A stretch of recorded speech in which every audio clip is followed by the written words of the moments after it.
This is episode 565 of the Rio Grande Foundation's Tipping Point, New Mexico. I'm Paul Gessing. I'm president of the Rio Grande Foundation, New Mexico's free market think tank. You can find out more about the foundation at riograndefoundation.org. I'm very pleased to be joined for this episode by Gabriella Hoffman. Among other things, Gabriella is director of Center for Energy and Conservation at the Independent Women's Forum.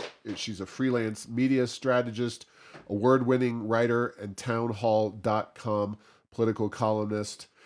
Does a lot of other work within the free market and conservative movement that we won't go into at this time, but we are going to talk about her presentation that she's giving in Albuquerque on December 12th at lunch. So if you are watching this on Facebook in a timely way, you can get your tickets right now, riograndefoundation.org. But Gabby will be talking about government's quiet land grab. And of course, that includes 30 for 30, as well as what was just announced last week in terms of a potential massive new national monument for southern New Mexico. So that's a very long introduction, but welcome to Tipping Point, New Mexico, Gabby. Thank you for having me on, Paul, and I'm excited to be in New Mexico for the first time. Yeah, so you're native Californian, you live in the DC area now, and we were talking a little bit earlier about how you got interested in lands issues. Of course, being from California, government kind of at all levels really has gone crazy in the last few decades, but this specific area and energy issues also are where you focus your attention. So why is that?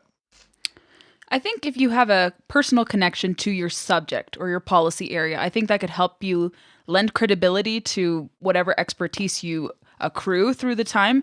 You don't necessarily have to have a science background to take an interest in public lands policy, forestry, energy, as long as you study, obviously, trusted sources and look for the facts and get down to the bottom of issues and what's at the root of it, or problems or solutions. And for me, growing up in California, which is at least a 50% federally owned state. It has a lot of federal lands. I spent a lot of time on public water, so I know in terms of fisheries and accessing ocean water for recreational fishing purposes, that was very definitive in my upbringing. I started fishing when I was maybe 8 years old, got very serious by 12.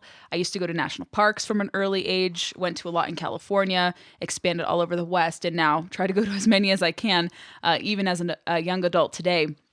But for me, seeing what California has done, even from far away, now that I don't live there, it's just so much mismanagement.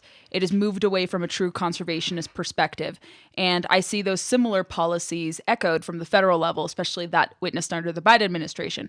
And we've seen kind of a volleying back and forth between 2 terms of Obama, 1 term of Trump, where there was a lot of reasonable policy. And now we're shifting back to kind of the Obama era conservation, energy, lands policy, which is very preservationist, does not account for multiple use, and does invite, as you mentioned, teeing up our conversation, does invite a lot of land grabs, not so quiet, more overt and out there in the open. Some of it is quietly behind the scenes, they're deliberating, but some of it is very out there in the open, much like you mentioned 30 by 30. You guys have 50 by 50 here in New Mexico.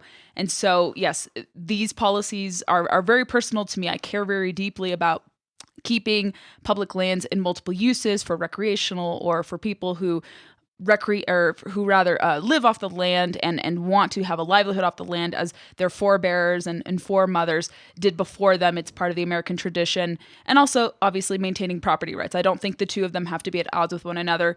And it's important just to showcase that and what's worked and what hasn't worked under these kind of top-down, governed by regulatory fiat policies that are just creating so much distrust between Washington and the West, creating a lot of and inviting a lot of federal mismanagement, lack of energy development that is reasonable, even stopping potential opportunities to recreate. We see a lot of that come with a lot of the closures, even to energy development and grazing. Those follow next. People don't see that connection, but they have to. And I'm hoping to identify those and bring those out to the forefront more so with my new title as director of Independent Women's Forum's Center for Energy and Conservation. That's a mouthful.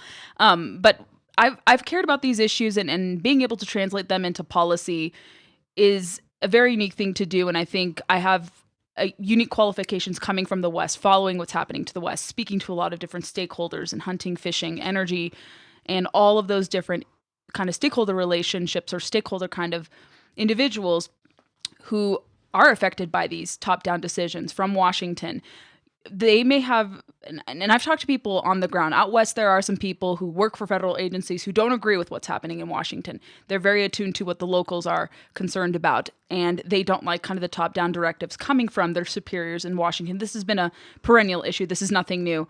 But you kind of see that schism. You see a lot of distrust. You see a lot of mismanagement. And that is why people have become very skeptical of government trying to usher in energy policy, trying to usher in so-called conservation policy, where it pretends to achieve a conservation means, but it really invites preservation, invites few people to be involved, and invites a lot of problems and regulations. All right. Well, that was a great, very detailed explanation. I'll throw, maybe it's not a trivia question. Maybe everybody listening to this or you already know, New Mexico does have 2 national parks. One is Carlsbad Caverns, which is beautiful, and that's obviously Carlsbad, New Mexico's southeast part of the state, and then White Sands National Park. I believe that one is a relatively new park. Mm-hmm. It was a monument several years ago. Very unique places there, but we do have a lot of federal lands, and not everybody knows what 30 by 30 or 50 by 50 is, and I know, so I believe that when you say 50 by 50, you're talking about half of New Mexico potentially being under control of the federal government. We're right now somewhere just north of 40%, but that number does seem to be creeping upward and upward. Talk about what 30 for 30 means, what 50 for 50 means. I don't know if that's a term anybody uses, or that's a Gabriella original. So talk about just kind of the issues with federal lands and what specifically 30 for 30, which is a term that definitely has been around for several years, what all that means. It has, and it stemmed from the United Nations Agenda 2030 policy. And so the Biden administration came into office in January 2021 and decided they want to align the United States conservation policy with Agenda 2030. And this is where the 30 by 30 name comes from, but they found that to be too mechanic and perhaps too concerning coming from the UN. So they decided to package it in a nicer bow, entitling it America the Beautiful. And they put out their first initial report pretending, or rather surmising, that they're going to respect property rights. They're going to still allow for hunting and fishing in this decision to protect 30% of waters and 30% of lands by 2030. That's their so-called objective. If you look at the numbers of, let's say, federally held lands that are already held and off limits to multiple uses, that number far exceeds 30. By all estimations, the U.S. Geological Service has calculated across all the federal agencies federally held, BLM, Forest, U.S. Fish and Wildlife, what have you. There's already over 40% of lands in totality across the United States protected and off limits to multiple uses. In terms of water, it's about 20-something%, give or take. And so they have already met that objective. And certainly federal holding of lands in the western states is a very contentious issue. There are people with many perspectives, and we can certainly go into that. And I may briefly touch upon that, or maybe be asked about that in Q&A on during the luncheon when I go into detail more on the subject. But it essentially claims to pretend to be conservation minded, that it's going to respect access and maintain access for the public. It's just moving away from consumptive behaviors or consumptive activities like oil, gas, which they view to be destructive. And so 30 by 30, if it goes to plan or if they achieve it, and they are working towards it, they're invoking the Antiquities Act to create new monuments, much like here in New Mexico. They're trying to do that in Arizona. They're working all over the western United States to find areas to put in perpetual holding off limits to multiple uses and tee those up to be national parks. Ideally, if the natural progression from a national monument would become a national park. And I say this as someone who likes national parks and is an advocate for them and management of them properly. I don't want everything to be a national park, because national parks are off limits to most uses you could do. Out west here, of course, in New Mexico, people are dependent on grazing, farming, ranching, hunting, guiding, outfitting, what have you. And so when something becomes a national park, it's very restrictive as to what activities can be done outside of recreation. We've also seen during COVID that the federal government, especially under this administration, imposes barriers to entry on national parks, instituting timed entry fees, closing off popular areas under the guise of, preventing overcrowding. And that's a reasonable complaint and concern you should have. But I've seen a lot of deliberate closures in areas where there shouldn't be closures, and then keeping open, certain things, or allowing certain individuals or stakeholders to access certain areas. So I see a lot of inconsistencies in terms of, national parks, but teeing up national monuments and designating them under the guise of, protecting them, preserving them, conserving them. They're using that. The Biden administration is using that as part of 30 by 30, but also to tee them up to be national parks, which would then become off limits as part of his 30 by 30 agenda. But as I mentioned not just long ago, there have already been estimations and calculations that over 40% of all federally held land, or of that 40%, or nearly 41% of federally held land is off limits to multiple uses of that across BLM, Fish and Wildlife Service, and what have you.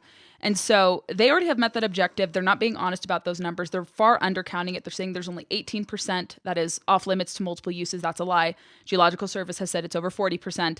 And so the goal is to keep the public off public lands, which sounds very counterintuitive. The mission statement of all these agencies, BLM, Department of Interior, which is kind of the encompasser of that, and all the Indian Affairs and a few other, Fish and Wildlife Service and a couple others. I'll interrupt only to say that BLM and the Interior Department are under the control of a New Mexican, Deb Haaland, Yes. the Secretary of the Interior, who very much is in line with the land grab Biden administration. She was a 30 by 30 proponent when she was in Congress, and a Green New Deal sponsor. So that should ring alarm bells. She's very radical anyway. Yeah, I wanted to give her the benefit of the doubt because I think a Native perspective should be heard, but it seems that she's only attuned to the preservationist kind of thinking of Native Americans. And a lot of Native Americans actually don't agree with no energy development. A lot of them do support oil and gas. And I think Chaco Canyon is here in New Mexico. Yep. We've seen a lot of opposition to that closure or to that designation of a national monument. And not every Native perspective is fulfilled under kind of her leadership. A lot of people don't agree with her, even amongst her constituency. And so, yes, it's interesting to see her push this. It's unsurprising. She committed to doing this in Congress, and it was expected she would carry this out as Interior Secretary. She certainly made history, but I think a lot of people are very concerned about the direction. Are they truly upholding and maintaining the mission statement of Interior, where you have to engage all stakeholders, not just a few select people who gave President Biden lots of money to elect him to office, the preservationists, as I call them, and the groups that sue the administration into changing policy, which is very undemocratic when you look at it. Them suing to stop oil and gas development, suing to stop lead usage on federal lands for hunting and fishing activities, and the whole gamut of different restrictions that they're being influenced on through these lawsuits under abuse of the EAJA Act, or Equal Justice to Access Act. That's a law I hope your listeners and supporters become more familiar with, because that law is in long need of reform. But we see just these different abuses, different kind of disregard to conventional policy, to multiple use. And we could talk more, obviously, about the BLM rule, or I may go into it more so in my lecture. That's kind of my intention. But we see a straying away from this, a lot of distrust, a lot of kind of uncertainty with the future of access. And it's becoming increasingly harder for family ranches and family farms to maintain their livelihoods as the costs become very expensive. Then they have to worry about the federal government and other regulations such as WOTUS. That's also a very big concern for waters of the United States. The Supreme Court struck down the Obama standard, but we still have this lurking one from Biden. He has enacted his own, and that should be challenged given the standard that was established under CFACT versus EPA. But we still have to be very concerned about that. But different land or water policies that pretend to be conservation-minded but are really much against that narrative. They're very preservationist, or they could encompass kind of more so of what we're seeing manifested in this 30 by 30, going back to 30 by 30. We see tinges of kind of rewilding happening. So we have certain environmentalists who say humans are horrible on the landscape. We have to rewild everything. So that means no energy development of any kind, conventional or not. Well, actually, they like solar and wind, which are far more, in my opinion, far more dangerous and far more destructive to the environment than conventional projects, and even nuclear and some others. But they're fine with rewilding everything else. And it's impossible to go back to this rewilding that they want to achieve because we have a lot of people living in the West and in the East, and it's really impossible to go back to pre-settlement nature conditions. It would require displacing a lot of people, letting predators and apex, kind of charismatic megafauna like grizzly bears and cougars and what have you roam the landscape. We need to have management. We need to have checks and balances, and we do need certain development because that's just how we power our homes and our countries. And we can have a balance through a principle called balance use. But we have kind of these extreme elements of environmentalism through rewilding, through 30 by 30, through kind of preservationist policies that are very hypocritical in terms of their application of preserving nature or conserving nature rather. And that is being manifested going back to like we've been talking about 30 by 30 and just all these other directives being handed down by this administration. Wow, you are hitting on so many topics that are so relevant right now to New Mexicans. One is today's Albuquerque Journal, as we record this, is the editorial is, "We can't have wolves wandering through our cities while we're trying to help them recover." We have a wolf reintroduction plan or going on in southwestern New Mexico, the Gila area. And, that's very controversial among inhabitants of that area. But apparently there is a wolf that has decided to go on a little vacation expedition Really? Around north of I-40 and to other areas of the state. And so this is a wolf that's being tracked. Anyway, so that's right there with one of those topics. But the thing I really wanted to ask you about is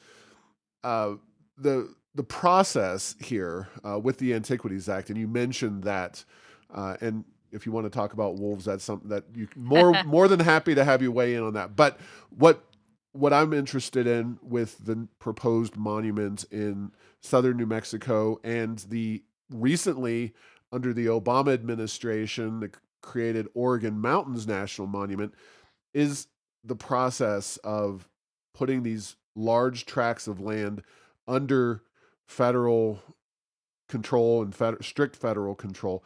So talk about the Antiquities Act and the way these lands are put off limits by I believe the stroke of a pen, like Obama talked about when he was Biden president. has that same authority, right? Unfortunately, because the law has made clarified. So this law is very old. It's from 1906. And when it was established, you read through kind of the provisions of it, has several sections.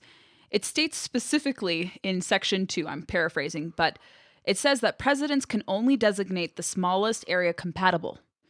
And that's a key phrase, those couple of words. And we haven't seen either Obama or Clinton, even going back to him, or President Biden now, adhering to that second section of smallest area compatible. What does that mean? Does that mean 1 million acres? Does that mean 50,000 acres? And this law hasn't been attuned to the modern day. And a lot of people across the years, the last attempt to kind of bring this into the 21st century, the Antiquities Act, was in 2017, if I'm not mistaken. And it's been introduced, but it doesn't really go anywhere because there's no appetite to reform the law. What reforms would look like to clarify what the smallest area compatible is, what size do you define it? Even the Supreme Court has said, I think Chief Justice Roberts wrote in a ruling saying that at some point we as a court are going to hear this issue. It was relating to national sanctuary, marine sanctuaries, which are kind of like the Antiquities Act, but for water, offshore opportunities or diminishing access in prime fishing ground or coral reefs or what have you, that kind of area. But think of it like as the Antiquities Act, but for the oceans. And so he has said that the Supreme Court could weigh in on this very soon, but he said it's in Congress's court to change this because it's going to invite a lot of conflict if it's not to be interpreted as written or if it's not modernized or democratized more. And what reforms of the Antiquities Act could look like. So you're not designating large swaths of public lands which don't have any guarantees for maintaining access as is. So to be eligible for the Antiquities Act, the, let's say, BLM land or Forest Service land, the lands in question that are going to be, let's say, sectioned off more with stronger federal protections under a national monument designation. They already have to be under federal control. They cannot seize private land unless someone gives it to the BLM. That's the only arrangement, but it has to already be in federal control. They cannot designate private land into a national monument. That would be illegal under what is interpreted, to be the Antiquities Act. But what a lot of people have called for, rightfully so, is kind of more fine-tuning and clarifying the president's powers. And we have seen a lot of people, especially on the left, the preservationists, environmentalists, have said that when President Trump reduced the size of several very contentious monuments in Utah, and I believe it was Grand Staircase Escalante, maybe, Bears Ears, of course, and then I forget where else he shrunk it. There was another place too. But that was so contentious, even though the Antiquities Act, does say that a president can also shrink monuments in addition to enlarging it. The president has the authority, as it's understood right now under law, until Congress changes it and clarifies what those powers look like, enumerated, under presidential powers. And so Brookings Institution, of all places, said and cited 5 other presidents who shrunk monuments, and they had no opposition at the time when they did it. I believe one included Calvin Coolidge, I think Truman was another, and there were 3 more that I cannot remember off the top of my head. But Brookings Institution said, yes, the president has the authority to shrink monuments.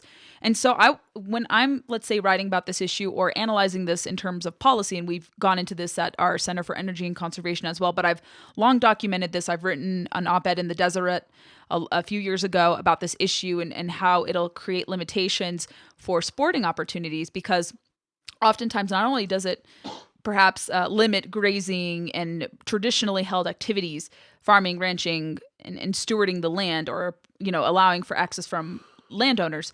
It also does not regard wildlife management as part of those activities that are permitted on national monuments. So Arizona has had to fight tooth and nail to make sure that all their different monuments do allow for hunting and fishing opportunities and other multiple uses.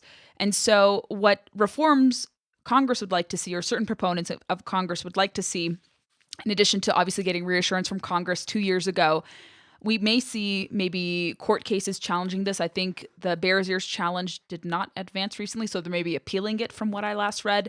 And so if it ever makes its way to the Supreme Court, it would probably be challenging the president's Section 2 authority under the Antiquities Act, like small compatible area, or smallest area compatible. So I think that's one of the questions the Supreme Court could ask, and then they would kick it back down to Congress and say, hey, Congress, it's your time to do this. Some of the reforms that have been proposed, and I'll kind of wrap this point because it's a very kind of convoluted topic, and I've tried to study it as diligently and thoughtfully as possible. I don't think the law should be abolished. I think it should be reformed and attuned to the modern day, because you need that. You need checks and balances, and you need approval from people on the ground where this monument will have impact, let's say here in New Mexico or Arizona or wherever it is being situated. And so Congress has proposed reforms where you get the approval of the state in question. So the state legislature will have to overwhelmingly approve, I think by a 2/3 majority in the state legislature, the designation of the monument.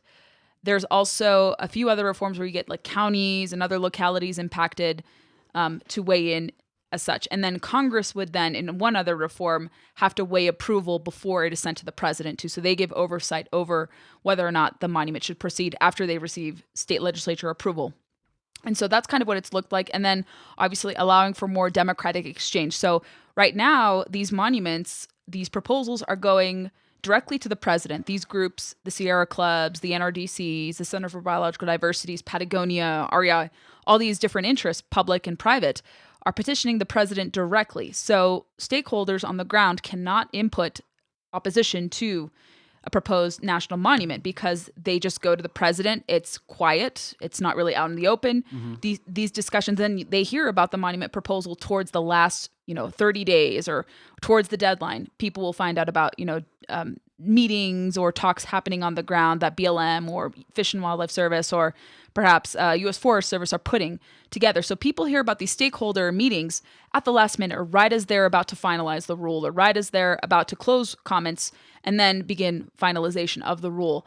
And so we see this kind of bypassing of democracy, this kind of anti-democratic behavior when they can just petition the president. The president's like, this is how you have to do it. I have no doubt he said in his, day one executive order, he wants to add more national monuments. So he's fully on board with this. And what he's doing indirectly, I suppose, is coordinating with these environmental groups saying, hey, you have to go through these channels, but you can go directly to me, no problem. We kind of have to keep these hush-hush quiet, so people don't find out about this. That's kind of how they operate with everything, regardless of issue. And so people find these monument decisions right now to be very anti-democratic because you're just selecting and hearing from a slither of those who are going to be affected by this. And so that's why you see Native American tribes opposing, let's say, Chaco Canyon in some regards, why you see ranchers, grazers, even hunters and anglers oppose it, maybe in Arizona or other states. And so people are not properly consulted. It's an abuse of the law, in my opinion. There needs to be clarity about what is a small compatible area. 1,000,000 acres, 10,000 acres, because if there's no clarity and the president can designate it carte blanche, it's a problem. And you're not going to, with the federal land we have, I think until you want to designate larger swaths, you need to already properly manage that which you have in your holdings. And arguably speaking, right now we're not seeing that. We're seeing poor management. You guys had a horrible case. I actually flew through New Mexico. Let me cut you off there. Just jump in. And I do want to talk about, so obviously we interacted and saw this new monument being kind of considered or applied for, if you will, by mostly a bunch of environmental groups in southern New Mexico, I should say. You have the Congressman Gabe Vasquez. You have one state senator, Carrie Hamblin, and they want 245,000 acres tied up in a new monument that they're calling Mimbres Peaks, Mimbres Peaks National Monument, in several mountain ranges in southern New Mexico. So there are going to be people at our luncheon that you're here to speak to. How would you recommend they push back against these things? And I would also add to that, this proposal, obviously at any time, a guy like Joe Biden can go ahead and issue an executive order and lock this land up. Based on your knowledge of the process and what is going on, how likely do you think that is? I mean, he has just over 1 year left in office. A lot of these monuments get declared on the way out the door.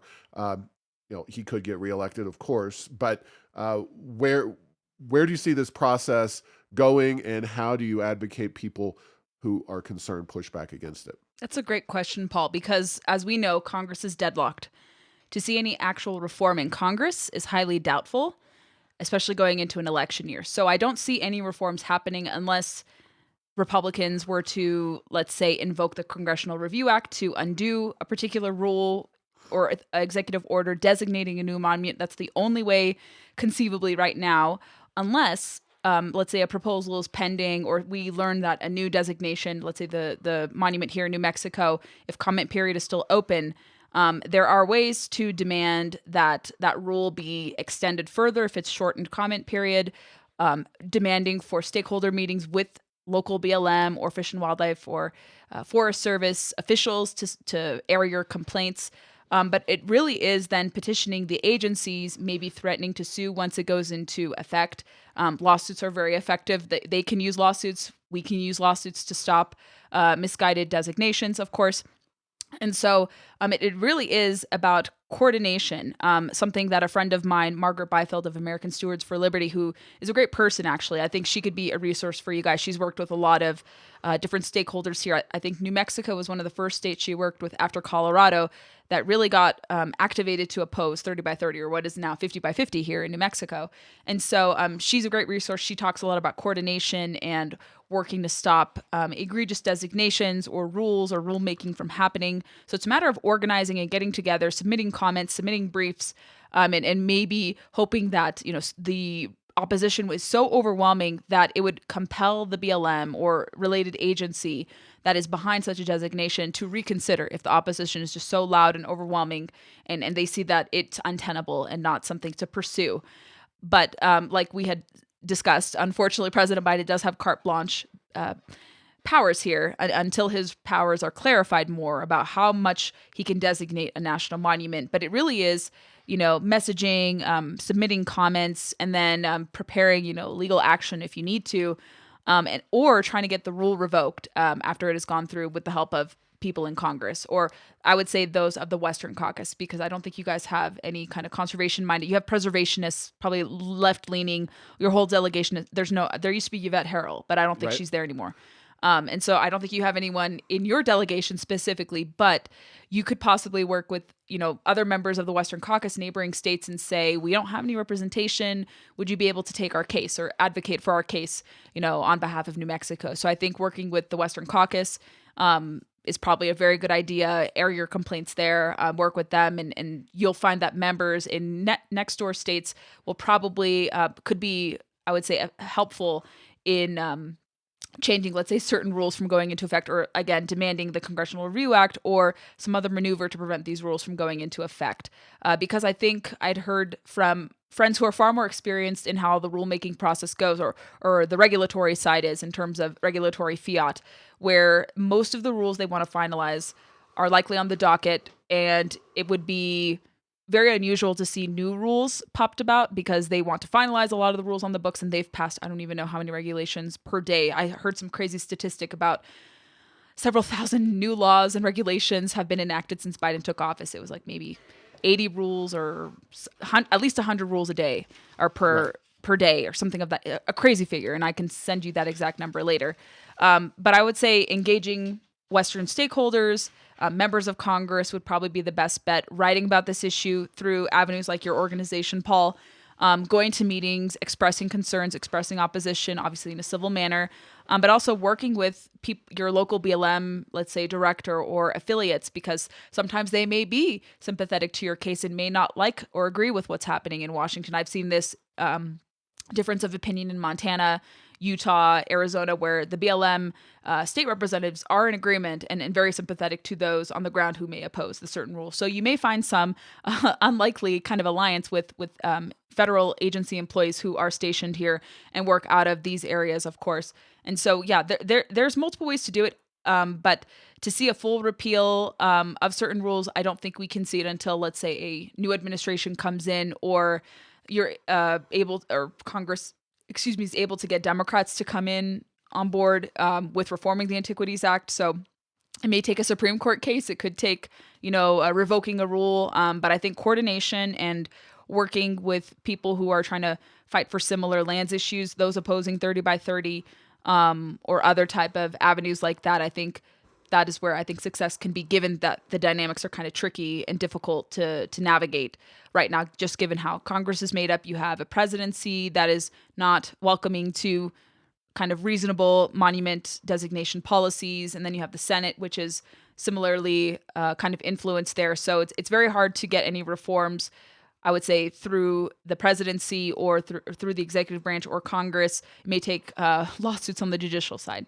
for now, but also just, I would say, raising alarms and drawing awareness.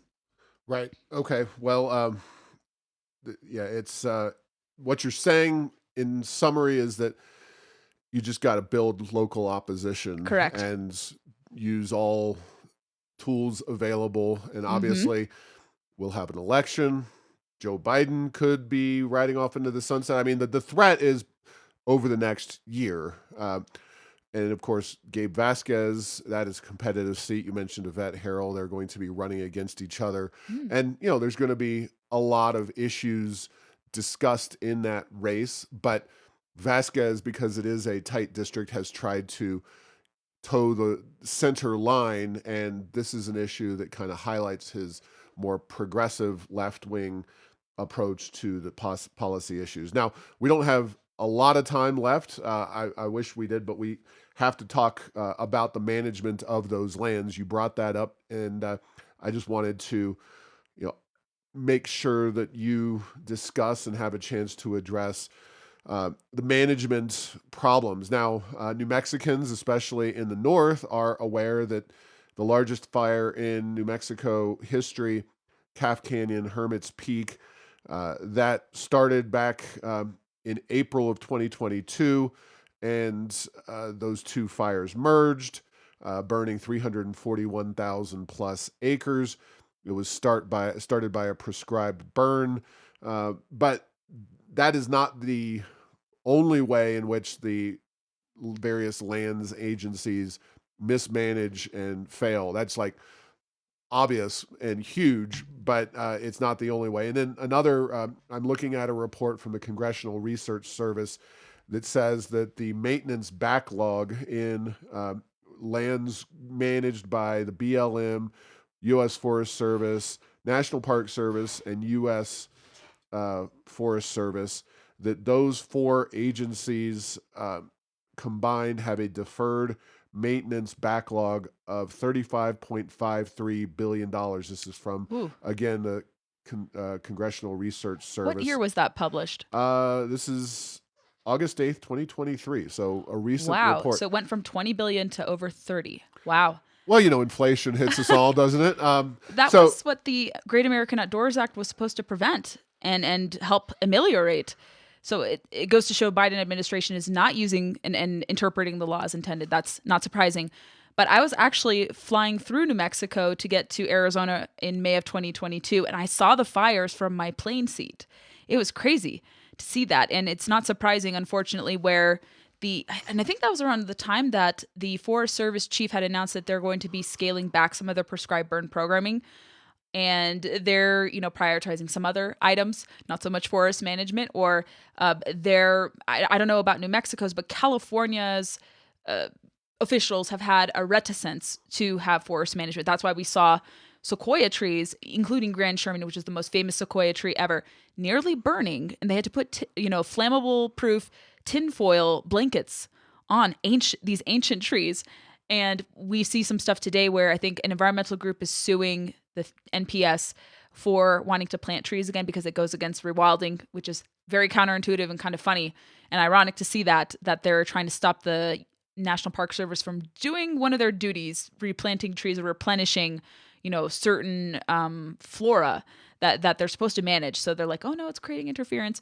But I don't know if New Mexico has the same problem California does, where it's become very, let's say, hesitant to do prescribed burns, or maybe some of the individuals who are in charge of that policy, who are placed here from the federal side but reside in New Mexico, if they have a let everything burn, no prescribed burn type of attitude, and they think it's more destructive than wildfire emissions or wildfire smoke. And Congress has to also amend another rule. The Clean Air Act actually regulates prescribed burn smoke far more strenuously than it does natural burn smoke.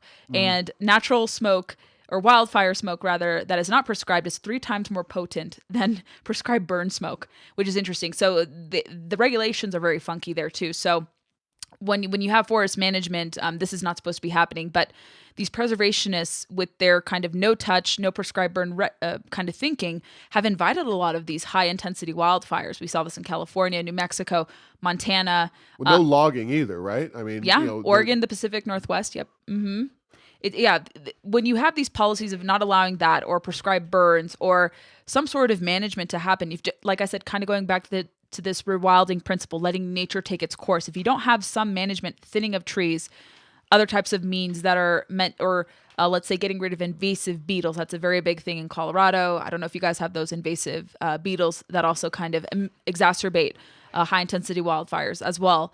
But when you don't have active management or some sort of management of invasive species or what have you, it does invite a lot of these high intensity fires, much like what you guys experienced, unfortunately. And that's where people and private solutions, private public partnerships. And I think there is one firm, I think, out of Northern California that has kind of established these forestry bonds to kind of come in and make the difference for what the federal government is not doing. So people are trying to get creative because they see red tape. They see these obstacles to management. And management doesn't mean total destruction of the area, by no means. It just means maintaining, clearing out what could be susceptible to burning, making sure that high intensity fires are less likely to occur if you have consistent management, clearing and thinning of trees, mechanical thinning of trees, for instance. But I think a lot of these environmentalists, I hate to be pessimistic, I think they like seeing chaos. in this regard because it allows them to fundraise, to continue the cycle of this alarmism and say that we have a perpetual crisis, whether it's a climate crisis in their mind or we have these high intensity fires that are brought about by climate change. So if they lose that narrative, if they can't perpetuate that narrative, even though the science is showing that climate is maybe a third top factor, it's more so live fuels, which is about 50% of what makes up and invites high intensity fires, then weather, then climate comes at a distant third. So they lie about what invites these high intensity fires.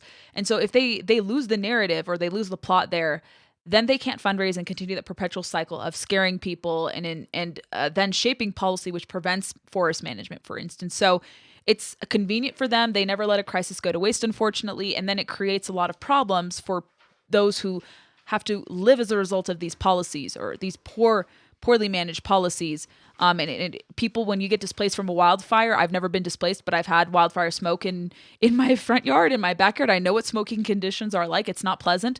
I know some people who have been displaced by high intensity forest fires, and you read the stories. You know, the one fire in Southern California, or it was, I think, maybe the Central Coast, the devastating fire there a few years ago, largest in California's history. Anytime you see it in New Mexico, Montana, any Western state, it's devastating because those people can never recover for them. It takes a long time, rather, for them to recover, to bounce back, because to lose everything in a fire is catastrophic. It's horrible.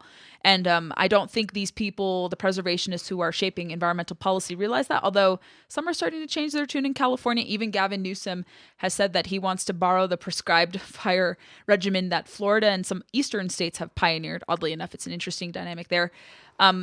But they're realizing it way too late. And what these states, much like New Mexico, they realize, you know, the solution's way too late, and then the havoc has been wreaked. And there are a lot of, you know, people who, and I think there was a recouping of funds from New Mexico residents. Like, weren't some suing the federal government over Yeah, that, there's supposed to be money being made insurance available agencies? to those families and people who lost their homes and livelihoods and whatnot. It's been very slow, as can imagine. anything involving the federal government is. In fact, we're going to have to kind of leave things pretty much right there. I do want to give you an opportunity to share where people can find out more about you or your writing. Obviously, you're on social media. Share anything that you want to share with folks, because these issues, while always present in New Mexico, are obviously going to be ramping up with this latest monument controversy and discussion, setting aside the fires and setting aside all of the other issues around federal land. So where can people find out more? Yes, I will be brief, of course. Independent Women's Forum, iwf.org/CEC, which is our Center for Energy and Conservation, related to my work, to see our writings and videos and other content we put out there. I'm on Twitter, or X as it's called now, at twitter.com/Gabby_Hoffman.